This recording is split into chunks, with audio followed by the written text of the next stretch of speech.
Incremental greetings. Let's continue the Supermemo course, the pleasurable expansion. Now it's turn for the operations you can do with subset files, the SUB files. And we will start with the addition, which is the easiest. So that means I have a subset A, usually on the browser, and I want to add a different subset from a file, a B. And I will have both.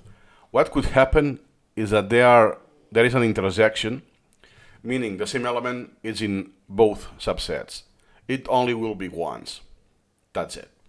So let's see this in action. That's a good case instead if you want to simplify. So for instance, I want only elements from brain lateral. I want to practice this, it's very recent. And I want health at the same time. So I can hold Control and I will open this on the browser. Super easy. So I do the subset right away. But what if I do something weird? Like, I don't know, I will do brain lateral and something else. First, I need to do the something else. Remember the addition? I need the B and save it as a file. And then I will open the browser with the A. So, I want the leeches, let's say, so view and filter. And then I have the leeches. Okay, so I have this subset.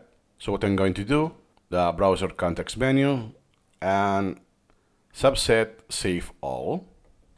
And I will call it a manifold name, leeches. Okay. So now what I'm going to do is, where is my A? The subset I want to start. Yeah, it's brain lateral. I open this, control space, and now I want to add the other one. So now instead of save, I select add subset file, and I select it. By default, you are going to this place.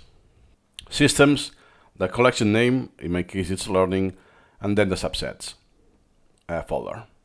Leeches, here you go. By the way, you have a preview of the date and how many elements there are. Here you go. I added both. So I have this folder, my leeches, and now I can sort by interval, as we have seen, or by priority, or random if I want, randomize. Here you go. And then I will start the subset review. That's how the addition works, and basically it's every single element that is in either of those, either in A or B. Then, the strategy you may want to follow is convenience at the end of the day, because it's what's currently on the browser plus elements on a file. So, if what you have in the file, let's say the leeches, or something that is constant, you can use this on the B. So you save this as a file, and then you reuse this often enough.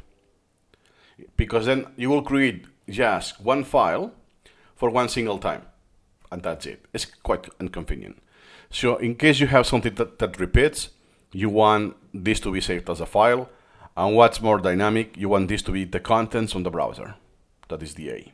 And by the way, it's not limited to 2. Now I have 2. I can add this as much as I want. I can go subset, add subset, and I can add topics to finish.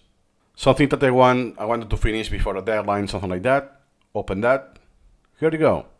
As you can see, I didn't finish them all. There are still some of those. So now I can resort again. You can freely ignore those. They don't exist anymore. And that's it. And even more, I can now split further. I can sort by whatever criteria I want, or in case if I want, I can filter. Oh yeah, now I have those 3, but you know what? Let me set a minimum interval. I want to filter out what's one single day. I don't want that. It's very fine-tuned what I wanted. That's some of the use cases. Okay, and in the next video, we'll continue with subtraction. And it's not the same. You will see there's one main difference. See you in the next video.